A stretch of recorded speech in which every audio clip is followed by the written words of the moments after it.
अरविंद केजरीवाल ਨੂੰ supreme court ਤੋਂ ਰਾਹਤ ਨਹੀਂ, ਰਜਿਸਟਰੀ ਦਾ ਤੁਰੰਤ ਲਿਸਟਿੰਗ ਤੋਂ ਇਨਕਾਰ। केजरीवाल ने मेडिकल जांच के लिए बेल 7 दिन ਵਧਾਉਣ ਦੀ ਪਾਈ ਹੋਈ ਹੈ ਪਟੀਸ਼ਨ। लोक सभा चोणां दे विचाले पंजाब दे विच ईडी दा वड्डा एक्शन। रोपड़ होशियारपुर सने करीब 13 ਥਾਵਾਂ ਤੇ ईडी दी रेड। नाजायज माइनिंग मामले दे विच कीती जा रही सर्च। करीब 3 करोड़ रुपए की नकदी कीती जब्त। प्रचार के आखिरी दौर दे विच सारे दलों ने चौकी ताकत। अज जलंधर ते मुक्तसर साहिब दे विच प्रचार करनगे केजरीवाल। चमकौर साहिब, नंगल, मंगा, बलाचौर दे विच सीएम मान दे वल्लों कैंपेन। ਅੱਜ फिर पंजाब के चोण रण के हुंकार भरनगे राहुल गांधी। लुधियाना के मुल्लापुर दाखा के करनगे वड्डी रैली। बाद पटियाला च पखाउणगे प्रचार। आज मोगा के रैली करनगे केंद्रीय मंत्री स्मृति ईरानी। चंडीगढ़ के अनुराग ठाकुर ते पीयूष गोयल के वल्लों प्रचार। कल बठिंडा च नहीं उतर सकिया सी स्मृति का हैलीकॉप्टर। अमृतसर के बिक्रम मजीठिया ने पखाया चोण प्रचार। रोड शो कर अकाली उम्मीदवार अनिल जोशी के लिए जुटा रहे समर्थन। सुखबीर बादल खडूर साहिब करनगे प्रचार। मध्य प्रदेश के छिंदवाड़ा के खौफनाक वारदात। कुहाड़ी के 21 परिवार के 8 जीआं दा कतल। बाद मुलजम ने फाहा ला के की खुदकुशी। अज सिद्धू मूसेवाला की दूजी बरसी। माता पिता ने भावुक होकर किया याद। चरण कौर बोले अज का दिन बहुत औखा पुत।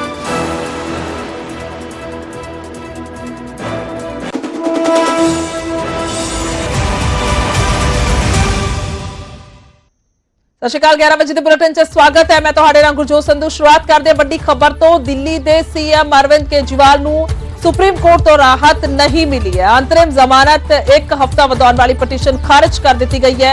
सुप्रीम कोर्ट के रजिस्ट्री विभाग के ਵੱਲੋਂ ਦੱਸੀ गई पटीशन ਨੂੰ तुरंत लिस्टिंग तो इनकार कर दिया गया है। 1 जून तक अंतरिम जमानत देने अरविंद केजरीवाल और सुप्रीम कोर्ट के हुक्मां के मुताबिक 2 जून ਨੂੰ उन्होंने सरेंडर करना है। तो दिल्ली एक्साइज केस के विच दस्सी कि अरविंद केजरीवाल की गिरफ्तारी हुई सी और कुल मिला के अरविंद केजरीवाल के ਵੱਲੋਂ अंतरिम जमानत ਵਧਾਉਣ की मांग की गई सी। तो नाल ही ये कहा गया सी कि सेहत का हवाला उन्होंने दिता सी कि गंभीर बीमारी के नाल जूझ रहे ने और नाल ही सीटी स्कैन ते होर उन्होंने टेस्ट करवाने ने, जिस दे चलदे उन्होंने होर 1 हफ्ता जिहड़ी राहत दी जावे। हालांकि कल की सुनवाई के दौरान यह कह दिता गया सी सुप्रीम कोर्ट के वल्लों कि चीफ जस्टिस के कोल रुख किया जाए। वो इस मामले दे विच कुछ नहीं कह सकते, नहीं फैसला लै सकते। तो हालांकि अज की सुनवाई का जिक्र किया जाए तो एक तो राहत नहीं दी गई है। तो सुप्रीम कोर्ट के रजिस्ट्री विभाग के वल्लों पटीशन नूं तुरंत लिस्टिंग तो इनकार कर दिता गया।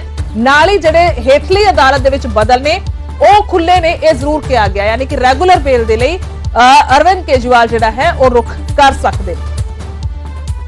सुशील पांडे ने दिल्ली तो मेरे सहयोगी फोन लाइन थे। सुशील, आपसे एक एक तथ्य पथ्य समझना चाहेंगे। सुनवाई को लेकर क्या कुछ कहा गया कोर्ट की ओर से, क्या कुछ बदल और खुले हैं अरविंद केजरीवाल के पास?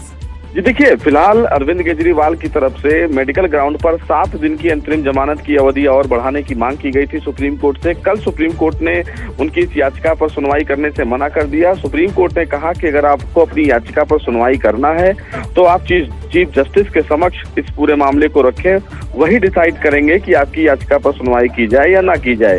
इसी बीच कल जब इस मामले में कोई राहत नहीं मिली तो अरविंद केजरीवाल के वकील अभिषेक मनु सिंघवी ने इस पूरे मामले को रजिस्ट्रार जनरल के समक्ष रखा और रजिस्ट्रार जनरल से उन्होंने ये मांग की कि इस मामले को चीफ जस्टिस के समक्ष भेजा जाए। लेकिन कल जब रजिस्ट्रार जनरल के पास इस पूरे मामले को भेजा गया था तो उनकी तरफ से उनकी याचिका को स्वीकार करने से फिलहाल मना कर दिया गया, क्योंकि आज जो ऑर्डर मिला है उस ऑर्डर में रजिस्ट्री ने अरविंद केजरीवाल की याचिका पर किसी भी तरीके से सुनवाई करने से मना कर दिया और उनकी याचिका को वापस भेज दिया गया। क्योंकि साफ तौर से रजिस्ट्री ने ये कहा कि जब इस मामले में पहले ही कोर्ट ने ऑर्डर दे दिया है कि अगर अरविंद केजरीवाल को जमानत चाहिए तो वो रेगुलर जमानत अर्जी निचली अदालत में दाखिल कर सकते हैं। ऐसे में मुख्य याचिका जो सुप्रीम कोर्ट में अरविंद केजरीवाल की पेंडिंग है, जिसमें उन्होंने ईडी के अधिकारों और अपनी गिरफ्तारी को चुनौती दी है, उस याचिका पर सुनवाई का कोई औचित्य अभी नहीं बनता है। लिहाजा सुप्रीम कोर्ट ने उनकी इस अर्जी को फिलहाल अस्वीकार कर दिया है।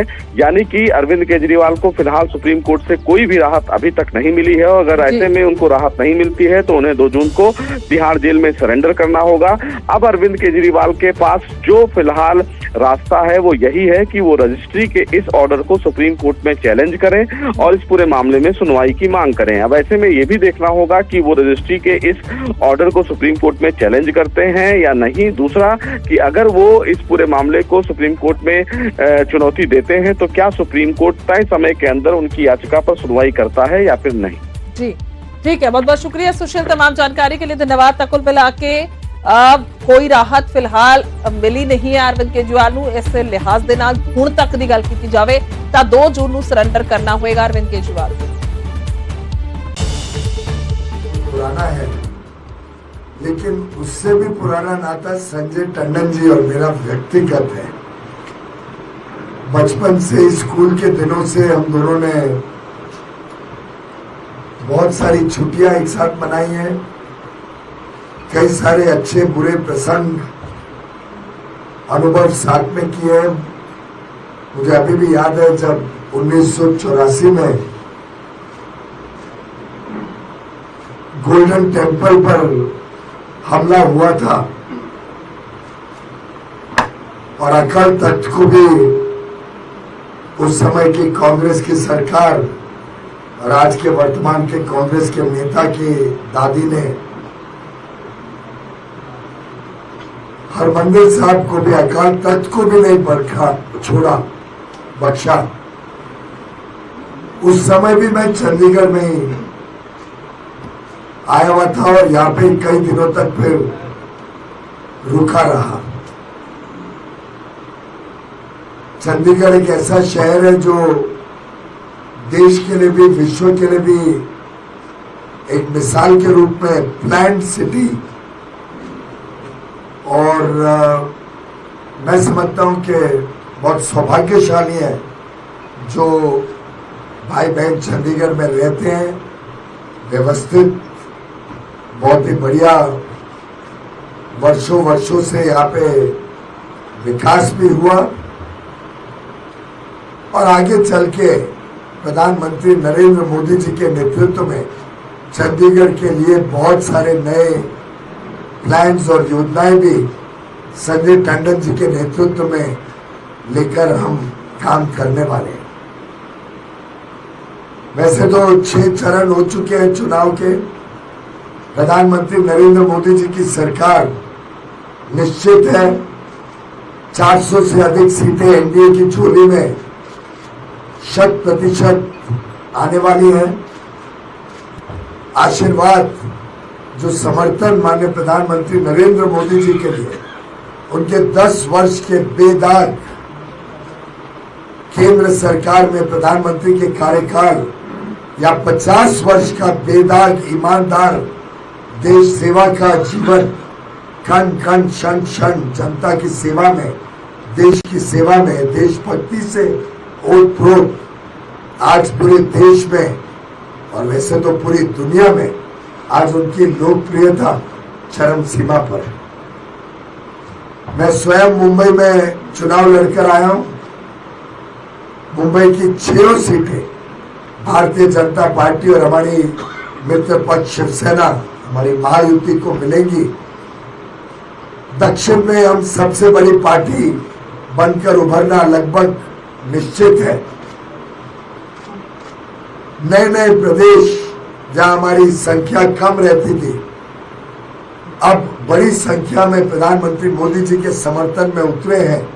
चाहे वो तेलंगाना हो, आंध्र प्रदेश हो, चाहे वो उड़ीसा हो, जहां अनुमान है कि 21 में से 18 सीटें तक भाजपा जीत सकती है, या पश्चिम बंगाल हो जहां 30 से 35 सीटें कम से कम भाजपा की झोली में बंगाल की पीड़ित जनता डालने के लिए आज तैयार है।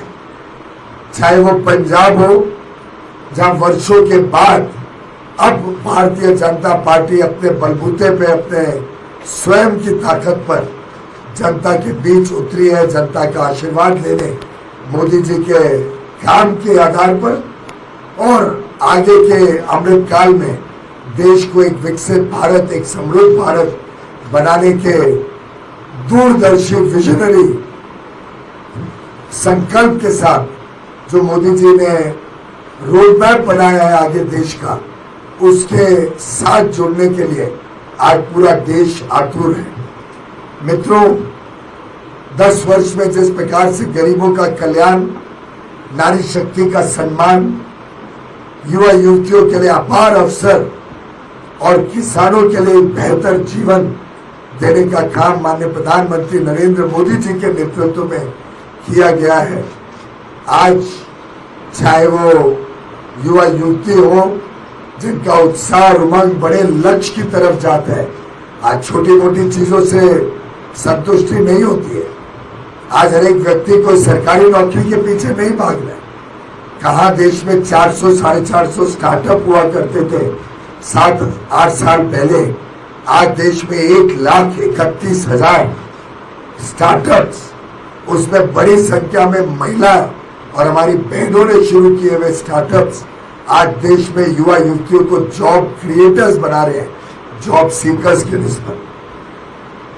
जितना इंफ्रास्ट्रक्चर, आधारभूत सुविधाओं में निवेश हो रहा है, चाहे वो भारत के 114 नए इनलैंड वाटरवेज हो, पोर्ट कैपेसिटी डबल करने का काम हो, एयरपोर्ट 74 से बढ़ा के 150 एयरपोर्ट बनाने का बात हो, चाहे वो रेलवे के बड़े विस्तार की बात हो, नया बुलेट ट्रेन पहली बार भारत में आने की जो कल्पना के साथ तेज गति से काम हो रहा है, या डेडिकेटेड फ्रेट कॉरिडोर्स के काम को खत्म करने की बात हो।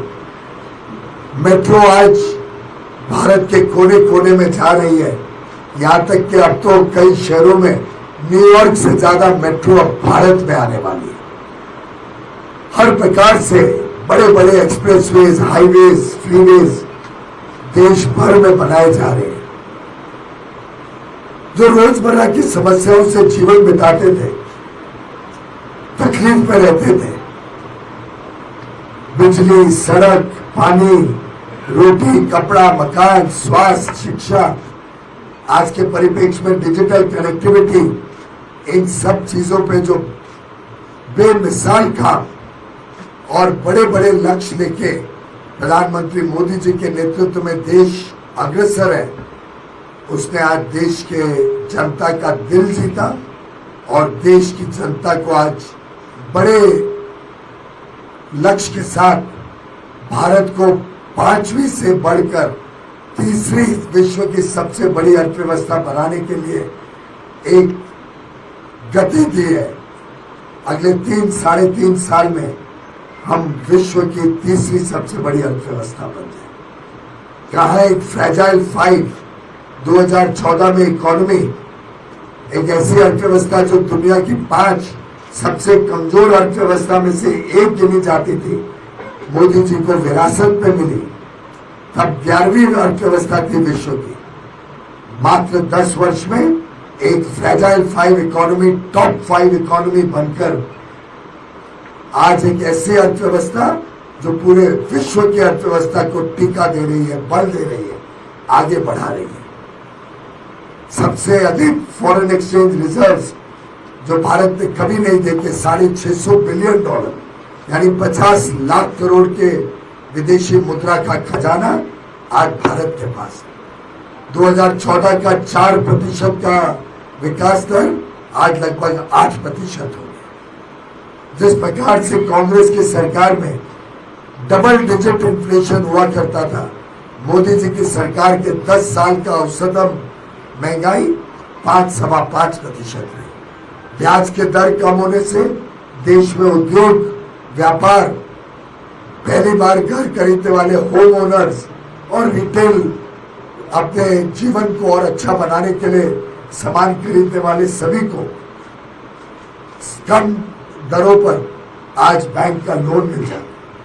छोटे लघु उद्योग, सूक्ष्म उद्योग, मध्यम उद्योग के लिए आज मुद्रा योजना हो या हमारे फेरी वाले भाई बहन जो ਚੋਣ ਪ੍ਰਚਾਰ ਦੇ ਵਿੱਚ ਪੰਜਾਬ 'ਚ ਪੂਰੀ ਤਾਕਤ ਲਗਾ ਰਹੀ ਹੈ। ਆਮ ਆਦਮੀ ਪਾਰਟੀ ਦੇ ਸੁਪਰੀਮੋ ਅਰਵਿੰਦ ਕੇਜਰੀਵਾਲ ਪੰਜਾਬ 'ਚ ਡੇਰਾ ਲਗਾ ਕੇ ਬੈਠੇ। ਕੇਜਰੀਵਾਲ ਪੰਜਾਬ ਦੇ ਵਿੱਚ ਥਾਂ-ਥਾਂ ਰੋਡ ਸ਼ੋਅ ਕੱਢ ਰਹੇ ਨੇ। ਉੱਥੇ ਉਹਨਾਂ ਨੇ ਲੁਧਿਆਣਾ ਦੇ ਵਿੱਚ ਵਪਾਰੀਆਂ ਦੇ ਨਾਲ ਬੈਠਕ ਵੀ ਕੀਤੀ ਅਤੇ ਬਾਅਦ ਦੇ ਵਿੱਚ ਕੇਂਦਰ ਸਰਕਾਰ ਨੂੰ ਘੇਰਿਆ। तो सबसे ज्यादा तकलीफ पता है किस चीज की हो रही है? ये फ्री बिजली की हो रही है। इसको बंद करना चाहते हैं वो। दिल्ली में भी फ्री बिजली बंद करना चाहते हैं, पंजाब में भी फ्री बिजली बंद करना चाहते हैं, ये नहीं कर पा रहे। ਸੂਬੇ ਦੇ ਮੁੱਖ ਮੰਤਰੀ ਭਗਵੰਤ ਮਾਨ ਚੋਣ ਪ੍ਰਚਾਰ ਦੇ ਵਿੱਚ ਪੂਰੀ ਤਾਕਤ ਲਗਾ ਰਹੇ ਨੇ। ਆ 13-0 4 ਤਰੀਕ ਨੂੰ 13-0 ਕਰ ਦੋ, ਉਦੋਂ ਅਗਲੇ 3 ਸਾਲ ਤੁਸੀਂ ਪੰਜਾਬ ਨੂੰ ਸੋਨੇ ਦੀ ਚਿੜੀ ਬਣਾਉਂਦਾ ਮੈਂ ਦਿਖਾਉਂਗਾ। ਦੋਵੇਂ ਦਿੱਗਜਾਂ ਤੋਂ ਇਲਾਵਾ ਆਮ ਆਦਮੀ ਪਾਰਟੀ ਦੇ ਐਮਪੀ ਰਾਘਵ ਚੱਡਾ ਵੀ ਰੋਪੜ 'ਚ ਪ੍ਰਚਾਰ ਕਰਦੇ ਨਜ਼ਰ ਆਏ। ਬੇਨਤੀ ਕਰਨ ਆਇਆ ਕਿ ਮੇਰੇ ਹੱਥਾਂ ਨੂੰ ਮਜ਼ਬੂਤ ਕਰੋ, ਕੇਜਰੀਵਾਲ ਸਾਹਿਬ ਤੇ ਮਾਨ ਸਾਹਿਬ ਦੇ ਹੱਥਾਂ ਨੂੰ ਮਜ਼ਬੂਤ ਕਰੋ ਤੇ ਪਾਰਲੀਮੈਂਟ ਦੇ ਵਿੱਚ ਮੈਨੂੰ ਇੱਕ ਸਾਥੀ ਦੇ ਦਿਓ, ਮੈਨੂੰ ਇੱਕ ਜੋੜੀਦਾਰ ਦੇ ਦਿਓ। ਪੰਜਾਬ ਦੇ ਵਿੱਚ ਚੋਣ ਪ੍ਰਚਾਰ ਦਾ ਰੌਲਾ 30 ਮਈ ਨੂੰ ਰੁਕ ਜਾਏਗਾ। ਇਸ ਤੋਂ ਪਹਿਲਾਂ ਹਰ ਪਾਰਟੀ ਕੋਸ਼ਿਸ਼ ਦੇ ਵਿੱਚ ਹੈ ਕਿ ਵੋਟਰਾਂ ਨੂੰ ਆਪਣੇ ਵਾਲੇ ਪਾਸੇ ਕਰ ਲਿਆ ਜਾਵੇ।